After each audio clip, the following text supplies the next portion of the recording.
I had the idea, thinking about today, of putting forward the notion that we could think of housing activity as being a little bit like one of those stools with three legs, one of them being building, new building, one of them being demolition, and one of them being renewal.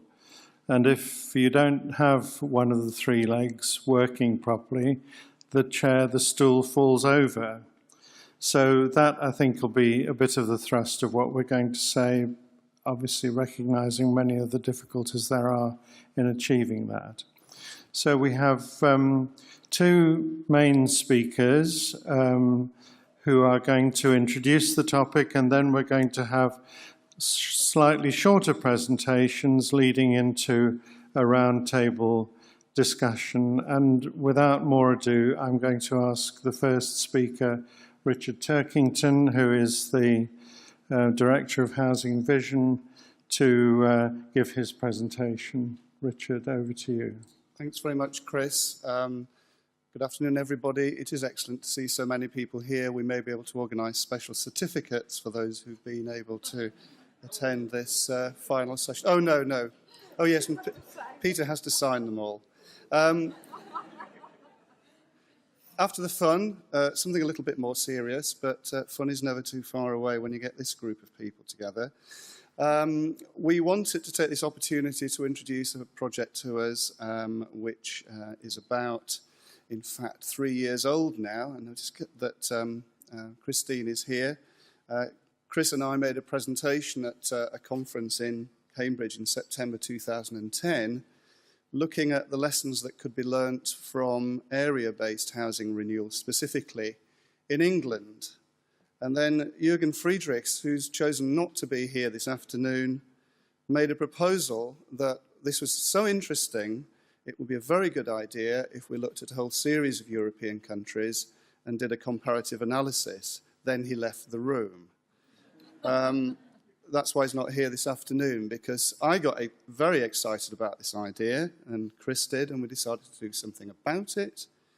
And we made a proposal to Policy Press, which was accepted eventually in October and last year. And next year, a book will be published entitled Renewing Europe's Housing. The aims of the book are quite clear, quite specific. Both of us felt, and a number of us at that session at Cambridge felt, that the issue of older housing and renewing older housing had rather dropped off the agenda. It appeared in a number of situations, from poverty neighbourhoods, sustainability, green environmental issues, but a specific focus on older housing and the renewing of older housing had not been evident for some time. So we wanted to revisit the issue, update the literature. It's 15 years since a book was published on this theme.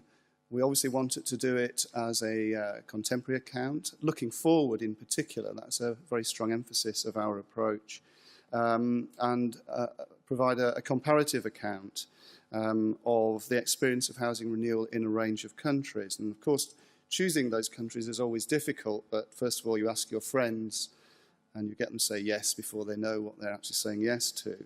But three broad regions are covered. We felt we particularly wanted to include Southern Europe here, and we're very pleased to have a contribution from Turkey, with Spain, Central Eastern Europe.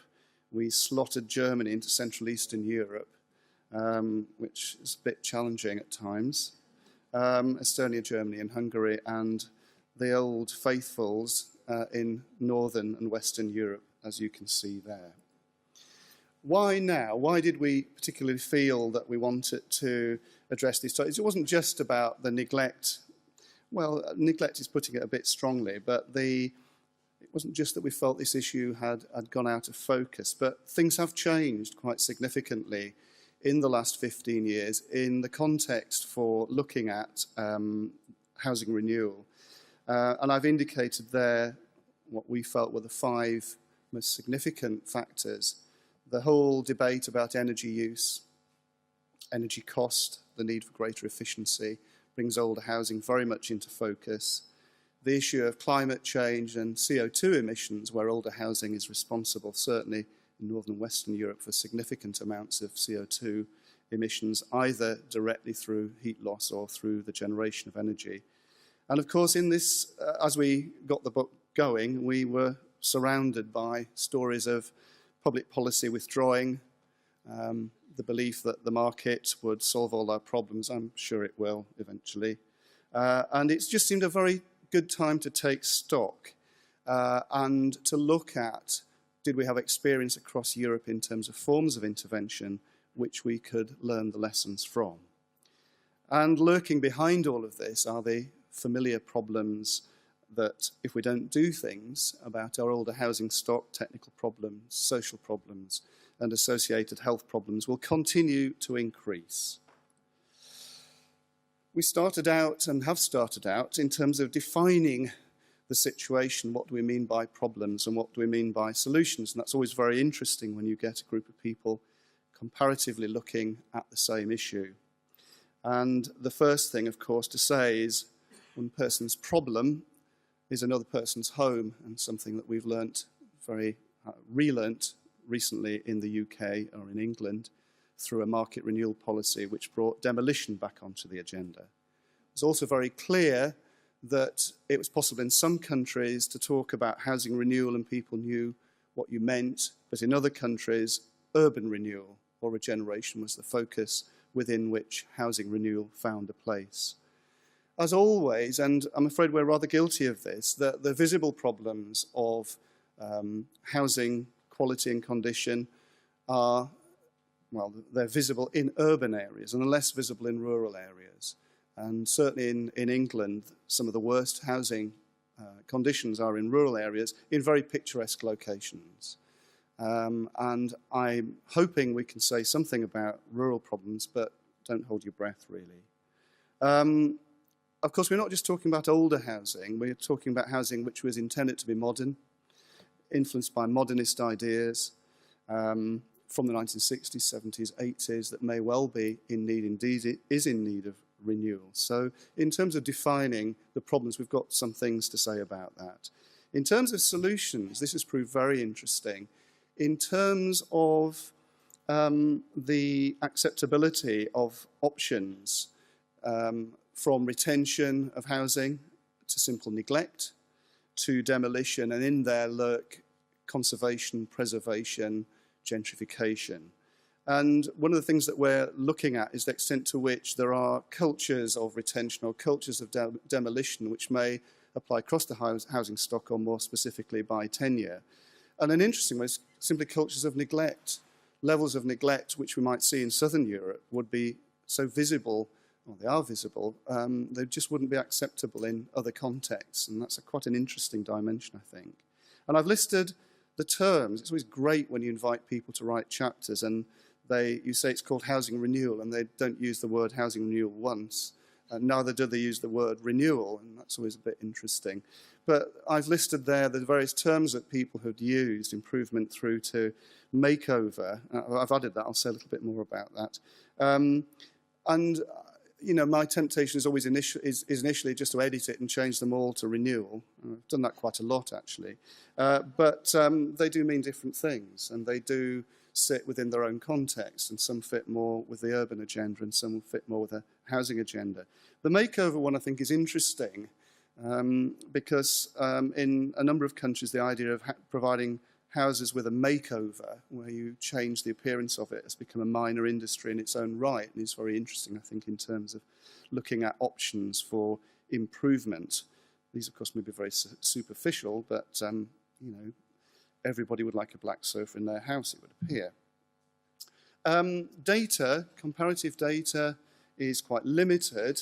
These are just some examples from Eurostat, quite recent data, survey data on the incidence of dwelling condition problems, and you can see there are ranges there. There are two useful, well, pretty useful if you've got a leaking roof.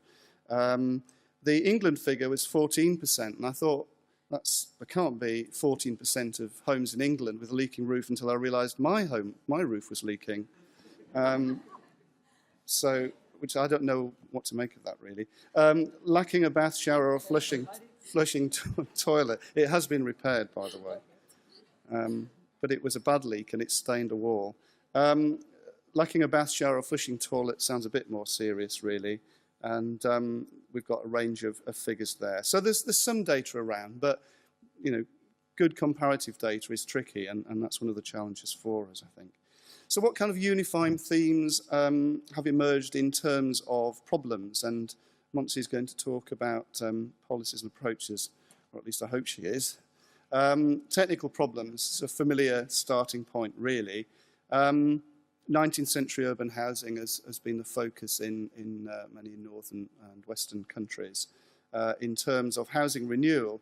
And there are still surprisingly large stocks of older housing in countries which urbanised, industrialised very early. Over a fifth of housing in England dates before, it says 1919, but very little was built after 1914. So that's a lot of housing. And of course, within that includes the most housing of the wealthy, down to the worst housing conditions. So it's not just about age, but there's some quite striking proportions of older housing. A particular issue in the former East European cities, of course, where after 1945 and reconstruction, much of the housing in town and city centres was simply neglected on the basis that new stock would replace it towards the periphery. And even now, differences between West and East Germany in terms of the proportion of older housing. But of course, that's not the entire story. Mass housing I've put from the 60s, but 50s, 60s up to the 80s in Central Eastern Europe is an area of huge, huge problem, and concentrated problem as well. I've indicated there 2/3 of housing in Tallinn, the capital of Estonia, is from that period. But also what's next, what's coming up next, maybe housing from the interwar period from the 20s and 30s, which we've certainly in the West not seen particularly problematic, but it's getting old. And there's the old problem that if you build a lot of housing at the same time, it's all ages and dates at the same time. Social and health problems, again, quite familiar. The coincidence of deteriorated neighbourhoods with poverty and deprivation. And a lot of the contributions have made distinctions between looking at housing and looking at the broader social economic conditions, and certainly a shift towards a more holistic perspective. Health problems, very familiar to us, well-established relationships. The emerging one, though, the new one in terms of social and health problems, of course, is fuel poverty, which is growing certainly absolutely hugely in the UK situation at present. Institutional and legal problems, particularly where they affect the ability to intervene in a focused, targeted way. The complexity that was created and has been created by transferring ownership from the public sector to the private sector, creating patchworks of ownership.